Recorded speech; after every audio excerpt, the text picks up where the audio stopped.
네, 이재명 대표가 조금 전 윤석열 대통령과의 회담을 위해 국회를 떠나 회담 장소인 용산 대통령실로 출발했습니다. 네, 오늘 진행될 두 사람의 회담에서는 의정 갈등 해법과 또 회담 정례화 등이 의제로 오를 수 있다, 이런 전망이 나오고 있는데요. 이번에는 국회 연결해서 자세히 알아봅니다. 이준엽 기자. 네, 국회입니다. 네, 이제 회담이 코앞인데요. 이 대표 국회에 나서면서 무슨 말을 했는지 전해주시죠. 네, 민주당 이재명 대표는 조금 전 오후 1시 반쯤에 국회 당대표실을 나서서 용산 대통령실로 향했습니다. 이 대표는 오늘 어떤 의제를 거론할 것이냐는 기자들 질문에 이따가 보시라며 말을 아꼈습니다. 김건희 여사 특검법도 의제로 오를지, 첫 의제는 어떤 것이 될지 등 다른 질문들에는 답하지 않았습니다. 다만 길어야 2시간인 영수회담이 짧다고 느껴지지 않는지를 묻는 질문에는 웃음으로 답을 대신했습니다. 이 대표는 회담 날짜가 정해진 지난 26일부터 주말 동안 일정을 비운 채 회담 준비에 전념해 왔는데요. 오늘 당대표실에서 최고위원회의를 주재한 뒤에도 점심을 도시락으로 해결하며 막판까지 회담 구상을 이어가는 모습이었습니다. 박성준 대변인은 오늘 최고위 뒤 기자들과 만나 이 대표가 의제와 국정 현안 등 제언할 것들을 모두 준비해 두었다며 어떻게 전달하느냐만 남은 상황이라고 설명했습니다. 네, 오늘 그럼 회담 테이블에는 어떤 의제가 올라오게 될까요? 네, 자유의제로 진행되는 만큼 민심을 폭넓고 가감없이 전달하겠다는 게 민주당 입장입니다. 아쿠아일로인 의정 갈등과 공론화가 한창인 연금개혁 등 민생 현안부터 최상병 사건 등 각종 특검법이 모두 발언에서부터 거론될 가능성이 있습니다. 특히 양측이 민생을 위해 만나겠다는 공감대를 형성한 만큼 민주당 총선 공약이었던 월 25만 원 민생회복 지원금과 이를 위한 추가 경정 예산안 편성은 의제에서 빠지지 않을 거로 보입니다. 김건희 여사 주가 조작 특검을 언급할지나 회담 정례화 여부도 주목되는데요. 회담에 배석하는 박성준 수석 대변인은 오늘 라디오 인터뷰에서 대통령이 거부권 남발을 자제해야 한다며 당내에선 대체로 김 여사 특검법도 거론돼야 한다는 분위기라고 전했습니다. 정례화 여부에 대해선 이재명 대표 측 관계자는 YTN과의 통화에서 회담에 임하는 대통령의 태도에 달렸다며 가능성을 열어뒀습니다. 오전 민주당 최고위 회의에선 대통령의 국정기조 전환을 요구하면서 그동안의 거부권 정치를 사과하고 각종 특검을 수용하라는 요구도 나왔습니다. 윤석열 대통령의 국정기조 전환, 민생대책 수용 등 중요한 의제들은 넘치고 있습니다. 과거와 같은 훌륭한 선례를 이어갈지 혹시나가 역시나가 될지는 대통령에게 달렸습니다. 반면 국민의힘은 쟁점 법안보단 민생 현안에 초점을 맞추자고 요구하고 있는데 민생회복지원금의 경우 선별 지원을 전제로 협의할 수 있다는 분위기도 감지됩니다. 안철수 의원은 SNS에서 서민과 대기업 총수의 25만 원 효과는 너무나도 다르다며 사회적 약자에 대한 우선 지원 합의를 바란다고 밝혔습니다. 윤상현 의원도 라디오 인터뷰에서 지급 대상과 액수를 조정한다면 대통령과 이재명 대표가 의견 일치를 볼 수 있지 않겠느냐고 말했습니다.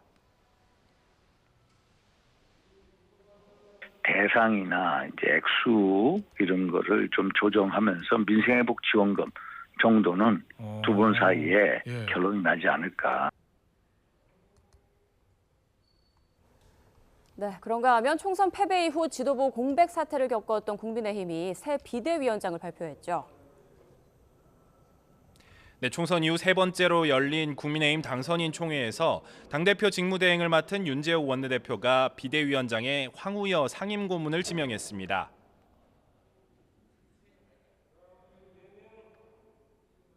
오선 의원이시기도 하고 당의 대표를 지내신 분이고 덕망과 인품을 갖추신 분이고 공정하게 또 전당대를 관리할 수 있는 분으로 생각을 했습니다. 참석자들은 윤 원내대표의 인선안에 이견 없이 곧바로 추인했습니다. 40총선 이후 19일만 한동훈 전 비대위원장이 선거 참패 책임을 지고 물러난 지 18일 만인데요. 황 상임고문은 판사 출신으로 15대부터 19대까지 내리 5선 의원을 지냈습니다.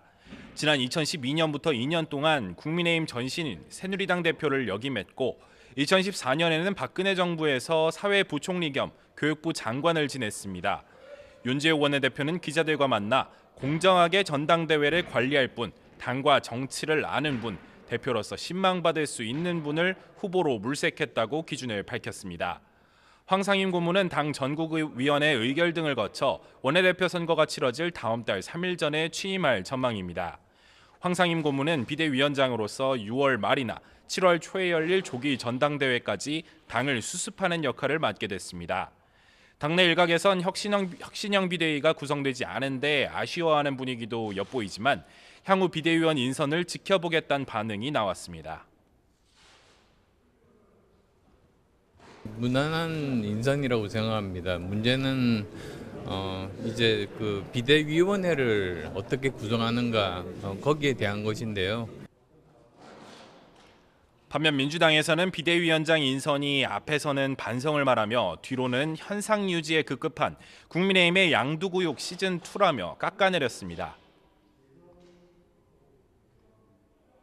총선에서 확인한 따끔한 민의에도 변화나 혁신을 위해 아무런 노력도 하지 않겠다니 직무유기와 다름없습니다.